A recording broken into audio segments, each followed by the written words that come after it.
अच्छा, जब हम स्टार्ट करते हैं चैप्टर नंबर 25 पीडियाट्रिक सर्जरी।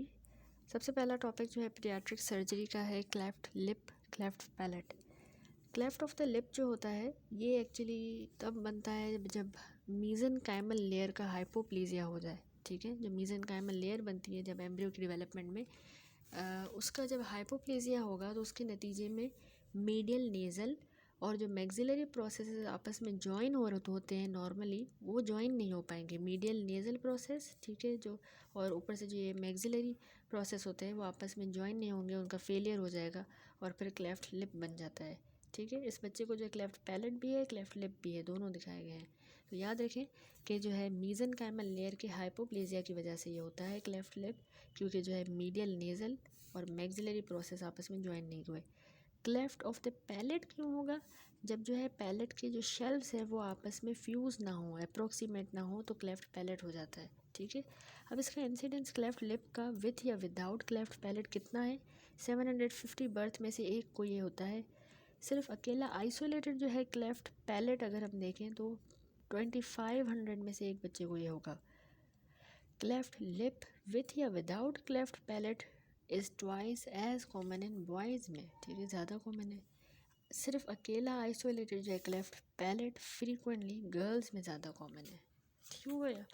तो गर्ल्स में पैलेट वाला, बॉयज़ में लिप।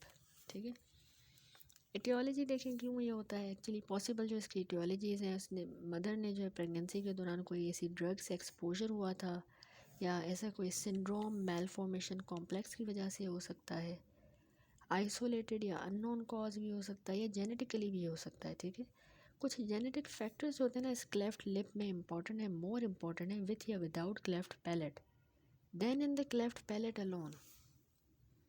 यानी अगर साथ देखें ना क्लेफ्ट लिप एंड पैलेट, उसमें जो है जेनेटिक फैक्टर्स का रोल ज़्यादा है बनस्बत कि सिर्फ अकेला क्लेफ्ट पैलेट हो उस बच्चे में। यानी दो बच्चे हैं, सिर्फ एक को क्लेफ्ट पैलेट है, एक को दोनों है लिप एंड पैलेट। तो लिप एंड पैलेट दोनों जो क्लेफ्टेड हैं उसमें जेनेटिक फैक्टर्स का रोल ज़्यादा है, ये बात कह रहे हैं। दोनों जो है इसके अलावा स्पोरेडिकली भी हो सकते हैं। अच्छा, इसमें जो है इंसिडेंस एसोसिएटेड इन बच्चों को जो कंजेनिटल मेलफॉर्मेशंस हैं और इम्पेयरमेंट की जो है इन द डेवलपमेंट, वो इंक्रीज़ होती है in the children with the cleft defects, specially in those with the cleft palate alone. सिर्फ जिनको क्लेफ्ट पैलेट है तो उनमें ऐसी कुछ और एसोसिएटेड हमें कंजेनिटल मेलफॉर्मेशंस भी मिल सकती हैं। तो क्या क्लिनिकल फाइंडिंग मिलेंगी इन बच्चों में?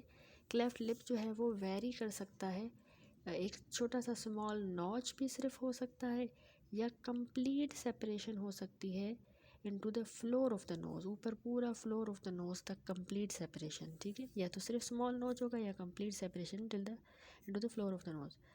जबकि क्लेफ्ट जो है ना, इसके अलावा ये भी क्लिनिकल फाइंडिंग है कि ये क्लेफ्ट एक साइड पे भी हो सकता है। जैसा यहाँ फिगर है, इसमें तो दोनों साइड पे है, लेकिन ये यूनिलेटरल भी हो सकता है और ज़्यादातर लेफ़्ट साइड पे होता है, या फिर ये यूँ बायलेटरल हो सकते हैं। डिफॉर्म्ड सुपरन्यूमररी या इनके एब्सेंट टीथ भी हो सकते हैं इसके साथ। जिस तरह यहाँ पर फिगर में ये बच्चे के टीथ जो देखें ऐसे नोज़ में जा रहे हैं, इसको क्लेफ्ट लिप है सेंट्रल और ये ऊपर चले गए हैं ये टीथ। ठीक है, तो सुपरन्यूमररी डिफॉर्म्ड या एब्सेंट टीथ होंगे। सिर्फ अकेला आइसोलेटेड अगर क्लेफ्ट पैलेट होगा तो वो मिड लाइन में होता है और वो यूविला को इन्वॉल्व कर सकता है, या फिर वो एक्सटेंड हो सकता है इनटू और through the soft and hard palates to the incisive foramen. Incisive foramen जो होता है ना हार्ड पैलेट पर हमारा, वहाँ तक ये एक्सटेंड कर सकता है या यूविला को इन्वॉल्व कर सकता है, सिर्फ अगर किसी को अकेला क्लेफ्ट पैलेट हो तो ये क्लिनिकल फाइंडिंग्स यही हैं कि या तो स्मॉल नॉच होगा या पूरा फ्लोर ऑफ द नोज़ तक जो है लिप क्लेफ्ट लिप एक्सटेंड करेगा, या तो एक साइड पे जो है वो हो सकते हैं या दोनों साइड पे। उसमें फिर टीथ सुपरन्यूमररी डिफॉर्म्ड या एब्सेंट होंगे। आइसोलेटेड क्लेफ्ट पैलेट का हमने कहा कि मिड लाइन में होगा, यूविला को इन्वॉल्व कर सकता है या इंसिसिव फोरामेन तक जा सकता है into the soft and hard plate. Recurrence की मैं बात करूँ तो एक साइड का जो यूनिलेटरल जो क्लेफ्ट लिप और पैलेट है उसमें रिकरेंस का रिस्क जो है वो 4% है for the couple with one affected child. एक बच्चा उनका ऐसे अगर अफेक्टेड है, एक साइड पे बच्चे को या बच्ची को क्लेफ्ट लिप है, तो उस कपल में 4% चांसेस हैं कि अगली बार जो है नेक्स्ट प्रेगनेंसी में भी उनको बच्चे को जो है वो हो सकता है। और ये रिस्क और ज़्यादा इंक्रीज़ हो जाता है जब उनकी फैमिली में अगर दो बच्चों को जो है ऐसा डिसऑर्डर है, क्लेफ्ट लिप या क्लेफ्ट पैलेट है। ठीक है, तो रिस्क और बढ़ जाता है 9%। फिर आ जाए कॉम्प्लिकेशंस पे। कॉम्प्लिकेशंस जो होती हैं इसकी क्लेफ्ट लिप या क्लेफ्ट पैलेट की, उसमें फीडिंग डिफ़िकल्टीज़, ऑब्वियसली जो है इनको फीडिंग डिफ़िकल्टीज़ भी होंगी, रिकरेंट इनको बार बार सीरियस ओटाइटिस मीडिया हो सकता है, ठीक है।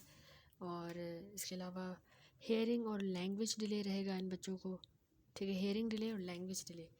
स्पीच प्रॉब्लम हो सकती हैं, हाइपर नेज़ैलिटी यानी नेज़ल वॉइस ज़्यादा होगी, आर्टिकुलेशन एरर, डेंटल और ऑर्थोडोंटिक कॉम्प्लिकेशंस होंगी, कॉस्मेटिक अपीयरेंस भी मैटर कर रही है और साइकोलॉजिकल प्रॉब्लम्स, ठीक है। तो ये इसकी कॉम्प्लिकेशंस हैं of the cleft lip and palate. Feeding difficulty, recurrent serious otitis media, hearing and language delay, speech problem, hypernasality, articulation error, dental and orthodontic complication, cosmetic appearance and psychological problem. तो इसमें जो है एक होता है Pierre Robin sequence. Pierre Robin sequence जो है ना, ये एक फॉर्म है क्लेफ्ट पैलेट की, जिसमें साथ में बच्चे को एक तो क्लेफ्ट पैलेट भी है, दूसरा उसको माइक्रोग्नेथिया होगा, यानी उसकी जो मैंडिबल है वो हाइपोप्लास्टिक मैंडिबल होती है, माइक्रोग्नेथिया छोटी होती है। टंग उनकी प्रोजेक्ट कर रही होती है पीछे की तरफ पोस्टीरियरली ड्यूरिंग डेवलपमेंट, जिसकी वजह से उनकी पैलेट का क्लोजर नहीं हो पाता।